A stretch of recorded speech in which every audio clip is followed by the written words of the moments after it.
My sister-in-law culled 3 children in her care over 3 years and targeted my daughter next for inheritance money. But when I tried to expose her, she had me committed to a psych ward and turned everyone against me. So I escaped and got her in the most nuclear way possible. My sister-in-law culled 3 children in 3 years, and my daughter was next in line. Megan had been our go-to babysitter since she married my brother. I trusted her because she worked at a daycare with 5 stars on Yelp. But 3 years ago, when my nephew Tyler was in her care, he fell down the stairs at her house. Megan was the one to find the body and dial for 911, but by the time they came, it was already too late. At first, I agreed that it was just an honest mistake, until Megan scheduled the funeral service less than 24 hours later before anyone could even process what happened. And even weirder, Tyler had been terrified of stairs since he was 2 and always scooted down on his bottom. But when I mentioned this to Megan, her face contorted like she had bitten into a lemon. What are you implying? That I pushed an effing 3-year-old down the stairs? I laughed it off and mumbled something about kids being unpredictable, but deep down, an awful gut feeling filled my chest. 2 weeks later, Megan showed up with a new Louis Vuitton bag and designer shoes, said she got them at an estate sale. 10 months later, my cousin's daughter Emma died at Megan's house too. This time it was anaphylactic shock from peanut exposure. As soon as my cousin Janet broke the news, my insides turned to lead, because I knew damn well Emma was allergic to peanuts. Heck, we all did. Janet constantly complained in the family group chat about how Emma couldn't eat peanut butter sandwiches, so now the benefit of the doubt made even less sense. But when I went to visit Megan to see how she was doing, she could barely get out of bed, and her Instagram was riddled with photos of Emma, all captioned with broken heart emojis. When Megan was back to work, I tried to subtly ask her why she wasn't aware of the allergy. In response, she muttered something about how she must have gotten into something when she wasn't looking. She couldn't even look me in the eye when she said it. And that same month, she and my brother moved into a renovated Victorian house. Well, her family's income was around the same as mine, so it didn't make any sense. But I didn't want to gossip while the entire family was grieving, so I stayed quiet. Until Halloween last year, when my other nephew Mikey was getting ready for trick-or-treating at Megan's house. Because, surprise surprise, he drowned in Megan's pool. Apparently, he had torn the pool cover off when she wasn't looking and jumped in. 3 dead children, all while in Megan's care. That was the moment I broke the silence and called my mom. When we finally got onto the topic of the 3 deaths, I striked. Don't you think it's weird that they were all in Megan's care? Mildred, these were accidents, she interrupted. Megan is devastated. How dare you even suggest otherwise? I sighed and hung up. I tried my aunt next, then my dad. They all gave the same response. At Sunday dinner, when I barely touched my food, my brother pulled me aside. The family's worried about you. Maybe you should talk to someone about these conspiracy theories. Even my husband thought grief was making me paranoid. So that evening, I met up with my friend Jane, and together we realized something. Every death happened when my brother was conveniently out of town for work, and Megan always insisted on watching the kids solo. She was always the first to organize the funerals and have everything arranged like clockwork. But I didn't want to bring this up to her myself, so instead I made my friend do it. We were all getting coffee together when the topic of the 3 deaths came up. So did you really organize all 3 funerals? Jane asked innocently. Megan nodded, keeping her face neutral. That's a lot of planning in such a short amount of time. It must have taken you a lot of work, Jane remarked. I was watching her like a hawk, and for a second her cheeks flushed with red and her eyes narrowed. Yep, she exclaimed before going to the bathroom. When she returned, she immediately changed the topic. 2 weeks later, Megan and my brother took a month-long vacation to Europe. They both quit their jobs to focus on family. When Megan offered to pay for a couple's getaway so me and my husband could grieve in silence, I almost said yes. Until I realized that she wanted to watch our daughter Lily for the weekend too. My stomach dropped thinking about what happened to the other 3 kids, but she kept insisting, saying we needed a break. I ended up accepting, but only on the condition that she lets me keep baby monitors all around her house. The night before we left, Megan kept texting about all the fun activities planned. She seemed so excited that I felt guilty for ever questioning her. As I handed Lily into Megan's arms, my entire body was trembling. And as me and my husband drove to the airport, something amazing happened. I forgot to drop off Lily's special blanket. When I used the spare key to get into her house, she didn't hear the door open. I was about to walk in the living room when I heard her on the phone. After this one, my kids will inherit everything from Grandma's trust. 4 accidents are harder to explain than 3, but once Lily's gone, there are no other heirs. I froze completely, my hand still on the doorknob. My heart hammered so hard I was sure she'd hear it from the living room. I pressed myself against the wall, phone already in my hand, hitting record. No, the brownies are already cooling in the kitchen, Megan continued, her voice casual like she was discussing a recipe. I crushed up enough cashews to make sure. She's allergic just like Emma was to peanuts. My legs nearly gave out. I gripped the wall to stay upright, bile rising in my throat. Through the archway, I could see Megan pacing, her back to me. Trust me, I know what I'm doing. The Benadryl is right there on the counter if anyone asks. I'll say I tried to save her. She laughed, a sound that made my skin crawl. Just like with Mikey, the phone shook in my hand as I kept recording. Every instinct screamed at me to burst in there to confront her, but I needed evidence. Real evidence that no one could dismiss as paranoia. Listen, I have to go. Mildred just left, but Lily's in the playroom. I'll call you when it's done. She ended the call and started humming the same lullaby she'd sung at Tyler's funeral, at Emma's funeral, at Mikey's funeral. I backed toward the door as quietly as possible, texting David with trembling fingers. Call 911, Lily in danger, come back now. But as I reached for the doorknob, I heard Lily's laughter from upstairs. My baby was here, in this house with a killer. I couldn't leave her. I crept toward the playroom, staying close to the walls, empty. My pulse raced as I heard footsteps above. Lily was upstairs, but to get to her, I'd have to pass through the living room where Megan had been. Taking a deep breath, I started up the stairs, each creak making me wince. I was halfway up when a sweet voice called from below. Mildred, I thought you left? Did you forget something? I turned to find Megan at the bottom of the stairs, blocking my only exit. Her smile was warm, concerned even, but her eyes were cold. My phone buzzed repeatedly in my pocket. David calling back. Megan's gaze flicked to the sound, her smile tightening. I forgot Lily's inhaler, I managed, my voice surprisingly steady. Oh, don't worry about that. I have one here. Come on down, I'll show you. She gestured toward the kitchen, where I knew those poisoned brownies were waiting. Lily, sweetie, mommy's here. The sound of little feet running overhead made my chest tighten. Lily appeared at the top of the stairs, paint smeared on her cheeks, beaming. Mommy, I'm painting. That's wonderful, baby, I said, not taking my eyes off Megan. Come here, we need to go. But Aunt Megan promised special treats, Lily protested. That's right, Megan said, her hand moving to the banister, subtly blocking more of the stairway. Fresh brownies, just for our special girl. One won't hurt before you go. I started down the stairs, trying to keep my movements casual while my mind raced. Lily bounded down behind me, and I caught her hand as soon as she was within reach. Actually, we have a doctor's appointment, I said, pulling Lily toward the door. I completely forgot. Megan stepped directly in front of the door, her expression sympathetic. Oh, Mildred, you look so stressed. Why don't you sit down for a minute? The brownies are still warm. My phone was going crazy now. David's texts flooding in. At security, can't leave airport, what's happening? Another buzz, this time Megan's phone. She glanced at it, and her face went pale for just a second before she recovered. I caught a glimpse of the message. Mom, where are you? Dad's freaking out about Europe receipts. We really need to go, I said firmly, trying to step around her. She didn't move, but I made them especially for Lily, her favorite, chocolate with nuts. Her hand reached out to touch Lily's head, and I pulled my daughter behind me. I said no. The mask finally slipped. Her eyes narrowed, and for a moment, I saw the real Megan. I found them, you know, she said quietly. The baby monitors, all of them. Were you hoping to catch me doing something wrong? That's really hurtful after all I've done for this family. My blood ran cold. She knew. She'd known I was listening. Her phone rang. She answered without breaking eye contact with me. Hi, Tom. What investigator? The insurance investigator is there? Now? Her face went white as she gripped my arm, her nails digging in. Tell him I'll call him back. Family emergency. She hung up, and tears suddenly filled her eyes. You can't leave with Lily. I'm her legal guardian if anything happens to you. It's all in the documents you signed for the trip insurance. What documents? My voice came out as a whisper. The ones David signed last month for your trip, making me and Tom temporary guardians. Her tears looked so real, so convincing. Just in case something happened while you were gone. Tom's car pulled into the driveway. He got out with a man in a suit, the insurance investigator. Megan's grip on my arm tightened. Why don't we go play while the adults talk? She said to Lily, reaching for her hand. I pulled Lily closer. Numbered Tom and the investigator walked in, and the man's eyes went straight to me. Mrs. Mildred, I need to speak with you about some insurance policies. What policies? He pulled out a folder. The ones you purchased. For Lily, Tyler, Emma, and Mikey. The room spun. I never purchased any policies. Your signature is on all of them, he said, showing me the documents. Megan had worked in insurance processing before. She knew how to forge without raising flags. And luckily for her, the signatures looked exactly like mine, perfectly forged. My phone buzzed. A text from David. Megan just texted me. Says you're having an episode. What's going on? I looked at Megan, who was typing on her phone with one hand while holding Lily's wrist with the other. Within seconds, my phone exploded with messages. The family group chat. Megan. Pray for Mildred. She's having paranoid delusions again and trying to take Lily. Tom and I are keeping everyone safe. Mom. Oh no, not again. We're on our way. Aunt Sarah. I knew something was wrong at dinner. Poor thing. Tom cleared his throat. Actually, there's something else. Megan, remember those papers you had me sign last month for the Europe trip? What papers? Megan's voice was sharp. The ones giving you power of attorney over Lily. You said it was just in case for the trip. He looked confused, but the lawyer called yesterday, said the guardianship papers were filed. When? I demanded. Tom pulled out his phone, checking emails. The date is the day before Mikey died. The room went silent. Even the investigator looked uncomfortable. I grabbed my phone to call 911, but Megan spoke first, her voice calm and clear. I already called them. Told them you broke in and are threatening us. They're sending someone to help you. You called the police on me? This is my daughter, who you're trying to kidnap in your current state, she said sadly. David asked me to keep her safe until you get help. Sirens in the distance, getting closer. I looked at the investigator desperately. Check her laptop. It's right there. Check the search history. Megan moved toward it, but Tom got there first. The screen was still open. His face went pale as he read. Accidental ingestion children. Anaphylaxis response time. Custody after parent death. He looked up at Megan. These searches are from this morning, 4 a.m. The doorbell rang. Police. Megan opened it, tears streaming. Thank God you're here. She's trying to take my niece. She's not well. 2 officers entered. One of them recognized Megan immediately. Mrs. Megan? From the grief counseling group. I'm so sorry you're dealing with this. She nodded, dabbing at her eyes. It's been so hard since the children. And now my sister-in-law is having delusions. The officer turned to me, his expression sympathetic but firm. Ma'am, we're here to help. Why don't you come with us? She's trying to call my daughter. I pulled Lily behind me. Check the brownies in the kitchen. They're poisoned. Megan gasped. Officers, she's been saying things like this for months. Here, I have documentation. She pulled out a folder. Printed emails, text messages, all taken out of context, edited to make me look unstable. The timestamps were wrong, but would they notice? Mommy? Lily's voice was small, scared. Why is everyone upset? Jane arrived then, bursting through the door. I'm so glad you called me, Megan. I've been so worried about Mildred. My heart sank. Jane was in on it too. Tell them about the coffee shop, Jane said to the officers. How she talked about the children's deaths obsessively. I was frightened. You were asking the questions, I protested, but I could see how it looked. The concerned family, the documented history, the hysterical woman claiming poisoned brownies. David finally called the police directly, but the same officer answered. Megan took the phone. David, she's safe. We're getting her help. I'm so sorry this is happening. We'll take care of Lily until you get back. Mommy's just confused, sweetheart, Megan said loudly enough for everyone to hear. Sometimes grown-ups get sick in their thoughts. Like cousin Tyler? Lily asked, and the room froze. What about Tyler, baby? I asked quickly. Aunt Megan said he got confused and forgot how to use stairs safely. The investigator stepped forward. I think everyone needs to calm down. There are serious questions here, which we'll be happy to answer, Megan interrupted smoothly. After Mildred gets the help she needs. The officers moved toward me. Ma'am, we'd like you to come with us, voluntarily, for an evaluation. I knew how this looked. If I refused, they'd take me anyway. If I went, I'd be leaving Lily with a killer. Can I at least say goodbye to my daughter? They nodded. I knelt down, pulling Lily into a hug, my lips close to her ear. Don't eat anything, I whispered. Remember our special rule? No treats without mommy. She nodded against my shoulder. I need a picture, I said, pulling out my phone. Please. I snapped a photo of Lily, making sure to catch Megan in the background. Evidence, timeline, proof she was here. Then I let them lead me away. My daughter's confused face the last thing I saw before the door closed. In the police car, I pulled up the recording on my phone. Megan's confession, clear as day. But when I tried to play it, the audio was garbled, corrupted, useless. My phone buzzed. A text from Megan, with a photo of Lily playing happily. She's safe with family who loves her. Get the help you need. At the station, Jane was already in the waiting room. She came to sit beside me and I pulled away. How much did she pay you? Jane's face crumbled. My student loans, $60,000. I'm so sorry, but she said you were really sick, that this would help you get treatment. She's going to call my daughter. No, Jane shook her head. She loves those kids. She told me this was all in your head, that you needed help processing the grief. Then why did she pay you $60,000 to lie? Jane went quiet. The psychiatric evaluator arrived with a thick file. My history, according to Megan. Every concern I'd raised about the deaths twisted into escalating paranoia. Every question reframed as an accusation. All documented by my loving sister-in-law who was so worried about me. David burst in then, out of breath. Where's Lily? With Megan, I said, and watched his face change. Why didn't you tell me you were having these thoughts again? He sat down heavily. We agreed you'd be honest after last time. What last time? My voice was hollow. David, there was no last time. He pulled out his phone showing me texts from my number, messages I'd never sent, talking about dark thoughts, about the children, about needing help. I never sent these. Mildred, his voice was gentle, pitying. That's when I realized how deep this went, how long she'd been planning, every move calculated, every reaction anticipated. She's going to call our daughter, I said flatly, and you're going to let her. The evaluator, Dr. Nichi, adjusted her glasses and opened the file. Mrs. Mildred, I see here you've been experiencing increasing paranoia about family members since Tyler's death 3 years ago. I watched her flip through pages of fabricated documentation, each entry meticulously dated, showing a progression from mild concern to full-blown delusion. Megan had been building this case for years. That's not true. I never. According to these texts, you told your husband you believed Megan was out to get the children as early as 2 years ago. She showed me screenshots, my phone number, but words I'd never typed. David squeezed my hand. We can get through this together. Just be honest with the doctor. I yanked my hand away. Outside the evaluation room, I could see Jane pacing, her phone pressed to her ear, probably updating Megan on every word. I need to make a call, I said. After we finish here, Dr. Nichi replied gently. Now, can you tell me about these accusations you've been making? Through the window, I saw Tom arrive with more papers. He looked haggard, confused. Whatever Megan had told him had him completely turned around. The brownies, I said desperately. Test the brownies at our house. They're full of cashews. My daughter is allergic. Dr. Nichi made a note. And you believe your sister-in-law would intentionally harm your child? I heard her on the phone. She said, the recording that's corrupted? She'd already been briefed. Of course she had. Mrs. Mildred, sometimes when we're under stress, we can misinterpret things we hear. My phone buzzed. Another photo from Megan. Lily eating crackers, not brownies. Safe for now. The caption read, making sure she only eats safe snacks. Give my love to Dr. Nichi. She knew exactly where I was, who I was with. She'd orchestrated every detail. I need to go home, I said, standing up. My daughter needs me. I'm afraid I can't recommend that right now. Dr. Nichi's voice remained maddeningly calm. Based on what I'm seeing here, I believe a 72-hour hold might be beneficial. No, the word tore from my throat. You can't do this. She's going to hurt Lily. 2 orderlies appeared at the door. They'd been waiting. Everyone had been waiting. David stood up, his face stricken. Maybe it's for the best, just for a few days, until you're feeling better. I'm not sick, but even as I said it, I could hear how I sounded. Desperate, unhinged, exactly how Megan wanted me to appear. We can do this voluntarily, doctor, Nichi said, or we can petition the court. Your choice. I thought of Lily, alone with Megan for 3 days, but fighting would only make things worse. I had to be smart, had to play their game. Fine, I said, forcing myself to sit back down, but I want to see the documentation, all of it. As Dr. Nichi spread the papers across the desk, I began to see the full scope of Megan's plan. Emails to family members expressing concern about my mental state, appointments with therapists I'd never seen, even a prescription for antipsychotics I'd never taken, somehow filled at our local pharmacy. This prescription, I pointed to it. Check with the pharmacy. They'll have video. I've never picked this up. Denial is common, Dr. Nichi said gently. David, has she been taking her medication? David looked confused. I thought she was. Megan said she saw her with the pills. Everything led back to Megan. Every lie supported by another lie. A web so intricate that pulling one thread would only entangle me further. I'll go voluntarily, I said finally, but I want Jane to watch Lily, not Megan. I'm afraid that's not possible, a new voice said from the doorway. A woman in a suit entered, briefcase in hand. I'm Ms. Gabriella Chen from Child Protective Services. We've received some concerning reports. My blood turned to ice. Reports from who? We've had multiple calls about erratic behavior, unfounded accusations against family members, and potential harm to your child. She pulled out a tablet, showing me the call logs. Your sister-in-law has been very helpful in providing documentation. Of course she has. I laughed, but it sounded hollow even to me. Don't you see what's happening here? She's setting me up. Ms. Chen's expression remained neutral. We have to investigate all reports. Given the circumstances, we believe Lily should remain with family members while you receive treatment. Which family members? Though I already knew the answer. Mr. and Mrs. and Tom and Megan have graciously agreed to provide temporary care. The room spun. Everything was falling into place exactly as Megan had planned. But then I remembered something. The insurance investigator, I said suddenly. He saw the search history on her computer. Tom saw it too. Ask them. Ms. Chen made a note. We'll certainly look into all aspects of this situation. In the meantime, let's focus on getting you the help you need. They were all so sympathetic, so caring, so completely under Megan's influence. Jane appeared in the doorway, her face streaked with tears. Mildred, I'm so sorry. I didn't know you were this sick. Megan showed me the emails, the texts. I thought I was helping. Jane, please. I grabbed her hands. She paid you $60,000. Why would she pay you if I was really sick? Jane's eyes darted away. She said it was to help with my loans, so I could focus on helping you without financial stress. Even now, she was protecting Megan, or protecting herself. Where's the investigator? I asked desperately. The insurance investigator who was at the house? Tom stepped forward. He left, said he needed to review some documents. But Mildred, he agreed the signatures looked authentic. Because she forged them. Mildred. David's voice was firm now. You need to stop. You're making things worse. I looked around the room at their concerned faces. My husband, my friend, the professionals who thought they were helping. All of them convinced I was having a breakdown. Fine, I said quietly. I'll go. But I want to talk to a lawyer first. Of course, Dr. Nichi agreed. We can arrange that once you're settled. They led me to a small room to pack a bag under supervision. As I folded clothes with shaking hands, my phone rang. Megan. Put her on speaker, Dr. Nichi instructed. Hi, Mildred. Megan's voice was warm, concerned. I just want you to know we're taking wonderful care of Lily. She's napping now. Had such a big day playing. Megan, I kept my voice steady. I know what you're doing. I know you're confused right now, she continued as if I hadn't spoken. But we're all here for you. Family supports each other. Like you supported Tyler, Emma, Mikey, Mikey? There was a pause. When she spoke again, her voice had a slight edge. Those were tragic accidents, Mildred. I know grief can make us look for someone to blame, but the daycare, I interrupted. Your daycare was shut down 3 years ago. What happened there, Megan? Silence. Then, I don't know what you're talking about. I've worked at Sunshine Academy for 5 years. That's not true. Check the records, I said to Dr. Nishi. Her daycare was shut down after a child nearly died. These delusions are quite elaborate, Dr. Nishi murmured, making notes. Megan sighed on the phone. I'm going to let you go now. Focus on getting better. Lily needs her mommy healthy. The line went dead. As they processed my admission, I overheard Tom in the hallway, arguing with someone on the phone. No, I don't care what the lawyer says. I signed those papers under false pretenses. What do you mean it's too late? He saw me watching and quickly walked away. The psychiatric ward was exactly what you'd expect. Sterile walls, locked doors, and the constant feeling of being watched. They took my phone, my belongings, everything that connected me to the outside world. Visiting hours are from 2 to 4, the nurse explained. Your husband said he'd be by tomorrow. That night, I lay in the narrow bed, staring at the ceiling. Somewhere out there, my daughter was sleeping in a killer's house, and everyone thought I was the dangerous one. The next morning brought group therapy and medication I pretended to take. I had to play along, had to convince them I was getting better. It was the only way back to Lily. During art therapy, another patient, an older woman named Gabri, sat beside me. First time? She asked quietly. I nodded. Word of advice, she whispered, pretending to focus on her painting. The faster you admit you're sick, the faster you get out. Fight them, and you'll be here for months. But I'm not sick. She gave me a sad smile. Neither was I. But my son needed my house for his new family. Amazing what a few doctored documents can do. My blood ran cold. How long have you been here? 6 months. I've stopped fighting. Easier that way. That afternoon, David came during visiting hours. He looked exhausted, conflicted. Lily's okay, he said immediately. I checked on her this morning. Did you see her? Actually see her? Megan sent photos. She's playing, eating, seems happy. Photos can be old, David. You need to physically see her. He rubbed his face. I tried. Megan said Lily was napping and she didn't want to wake her, but she promised I could see her tomorrow. She's isolating her, don't you see that? Mildred, he pulled out his phone showing me more texts. Look at these messages you sent me. Look at the dates. I studied them carefully. The language was almost right, but not quite. Little phrases I'd never use, concerns I'd never expressed. Check the metadata, I said urgently. These are fake. Someone with tech knowledge could stop. His voice was sharp. Just stop. The doctor says this is part of your condition. Refusing to accept reality. The reality is that our daughter is in danger. From who? Megan? The woman who's been nothing but supportive? Who's taking time off work to care for Lily while you're here? She quit her job weeks ago. Both of them did. For their Europe trip, remember? David frowned. No, she's still working. She told me she's using her vacation days. Another lie. But pointing it out would only make me look worse. Please. I grabbed his hands. Just test the brownies. Have them analyzed. If I'm wrong, I'll accept everything. I'll take the medication, do the therapy, whatever they want. He wavered. I could see it in his eyes. Some part of him still believed me. Okay, he said finally. I'll check. But when he came back the next day, his face told me everything. The brownies were gone, he said quietly. Megan said she threw them out after you left. Said she didn't want them to spoil. Of course she did. But I did find something odd. He pulled out his phone showing me a bank statement. Large deposits into Tom and Megan's account, starting 3 years ago. Right after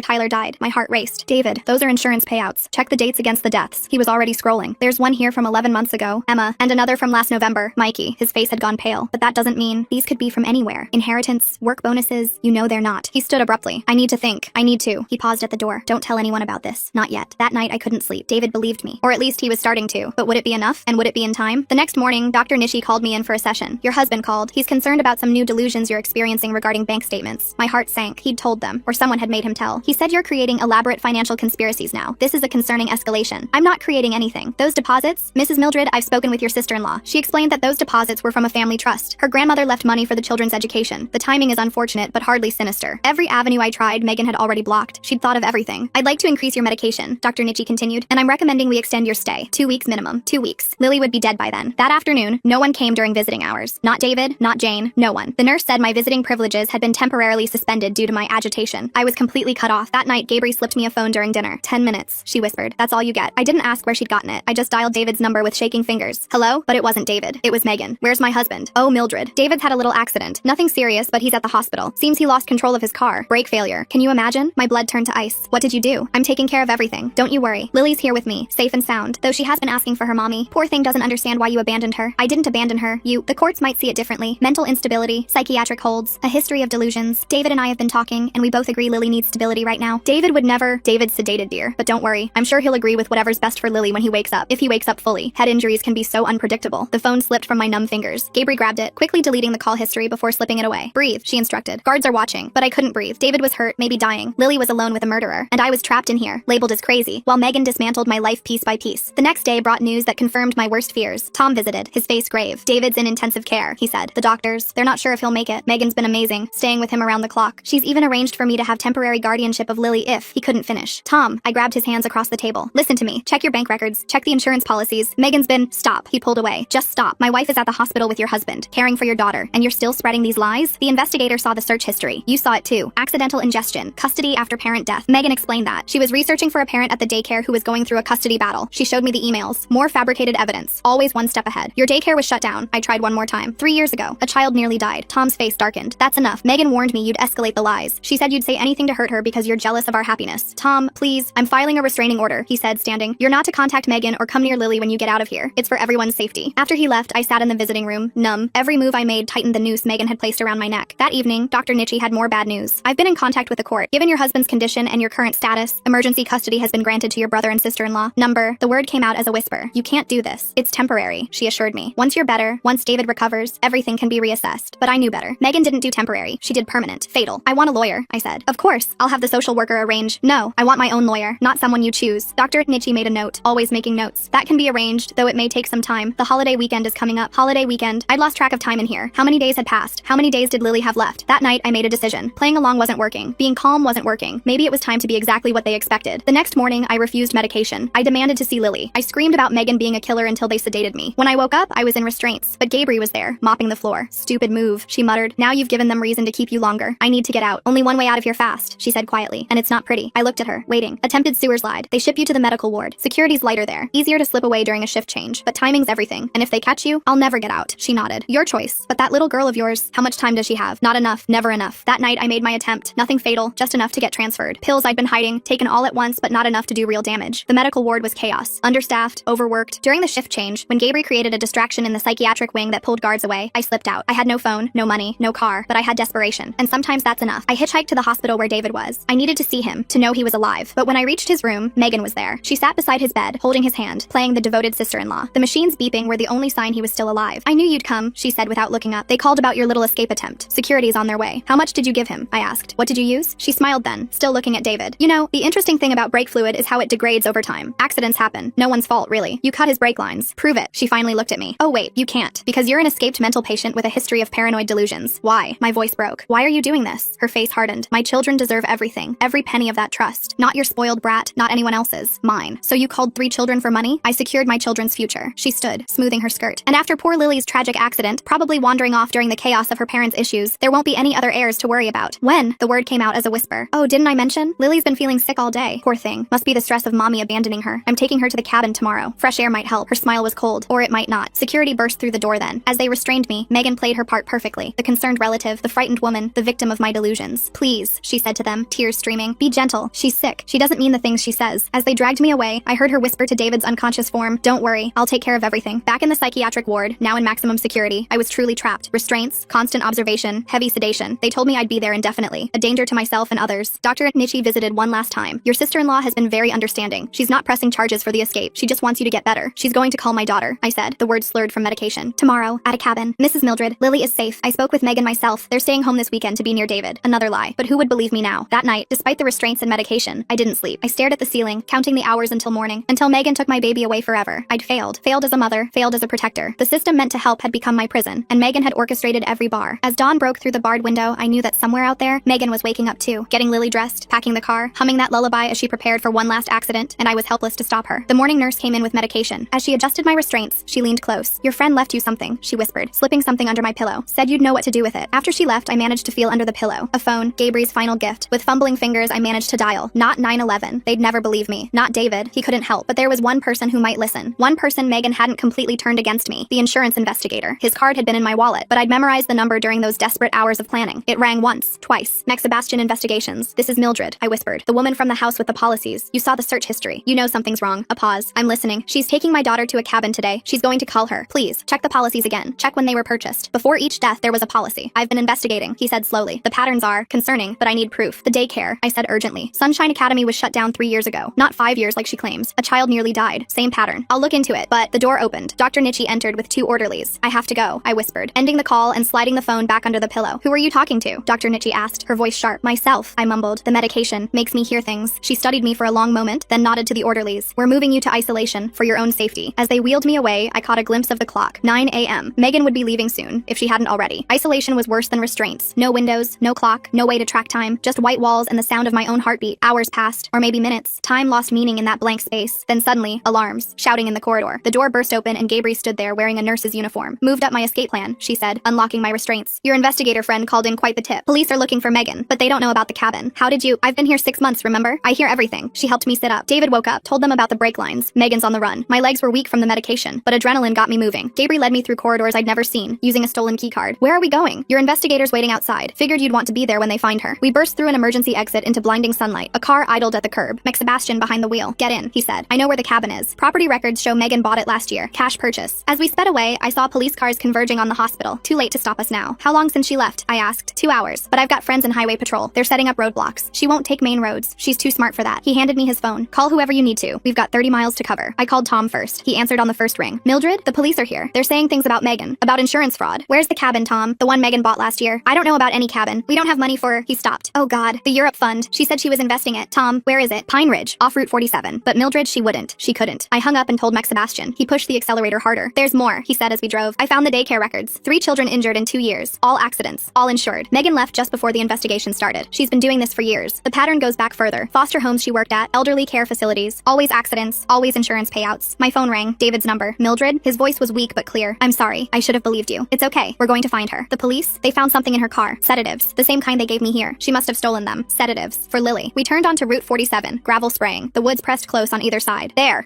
Sebastian pointed. Dirt road on the left. We turned, bouncing over ruts. Through the trees, I glimpsed a cabin. Megan's car parked outside. Wait, Sebastian said, but I was already out, running. The front door stood open. Too quiet. No sounds of a child playing. I burst inside. Empty living room, empty kitchen. But on the counter, a glass of juice, half full, and beside it, an empty med bottle. Lily! I screamed, running for the bedrooms. I found them in the back room. Lily on the bed, too still. Megan sitting beside her, stroking her hair, humming that damned lullaby. You're too late, she said calmly. Poor thing was so tired. Needed a nap. I lunged for my daughter, checking for breathing. There, faint, but there. I grabbed my phone, dialing 911. She's alive, I sobbed to the operator. My daughter's been poisoned. We need an ambulance. Megan stood slowly. You just can't let things be, can you? Everything would have been so simple. A grieving family, a generous inheritance, a secure future for my children. You're insane. No, she said. I'm a mother, and mothers do whatever it takes to protect their children's futures. Sirens in the distance. Getting closer. It's over, Megan, she smiled. Is it? A confused child accidentally took mommy's pills. I tried to save her, called for help, but her mentally unstable mother interfered. The police know everything. The insurance policies, the daycare, all of it. Her smile faltered. You're lying. David woke up, told them about the brake lines. They found the sedatives in your car. For the first time, real fear flashed in her eyes. My children need me. You should have thought of that before you murdered 3 kids. The sirens were right outside now. Paramedics burst in, immediately working on Lily. Police followed. As they arrested Megan, she looked at me with pure hatred. This isn't over. I'll get out. And when I do, you'll be in prison, I said, for the rest of your life. They carried Lily out on a stretcher. I rode with her, holding her small hand, praying to whoever would listen. At the hospital, they pumped her stomach, gave her activated charcoal, and waited. David arrived in a wheelchair, still weak but determined. We sat together, watching our daughter fight. Tom came too, hollow-eyed with shock. I didn't know, he kept saying. How could I not know? Jane showed up crying. I'm so sorry. When the police told me what she'd done, I'll testify. Whatever you need. Even my family came. My mother, my father, Aunt Sarah, all of them apologizing, asking how they'd been so blind. But I didn't care about apologies. I only cared about the little girl in the hospital bed, fighting her way back to us. It took 18 hours